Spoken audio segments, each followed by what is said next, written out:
सम्माननीय सभामुख महोदय, समयका लागि धन्यवाद। विगत केही दिनदेखि पत्र पत्रिका, सामाजिक सञ्जाल र केही माननीय सांसद र नेताहरूले उठाउनु भएको विषयमा जनताको सार्वभौम थलो यस सम्मानित सदनमा जानकारी दिन उपयुक्त ठानेर बोल्ने समयको लागि अनुरोध गरेको थिए।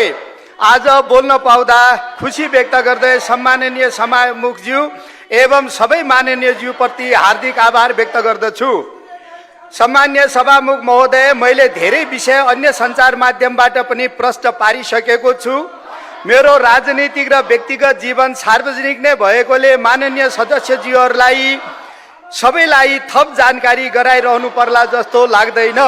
तथापि सार्वजनिक पद धारण गरेको समय समयमा प्रश्न उठ्न सक्ने र तिनको जवाब दिने कार्य सम्बन्धित व्यक्तिको हुन्छ।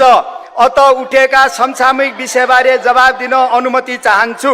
सम्मान्य सभामुख महोदय, मिति 2082 8/2 गते त्रिभुवन विमानस्थल अध्यागमन कार्यालयका कार्यालय प्रमुख सहसचिव तीर्थराज भट्टराईलाई भिजिट भिसा सम्बन्धी विषयमा सोधपुछका लागि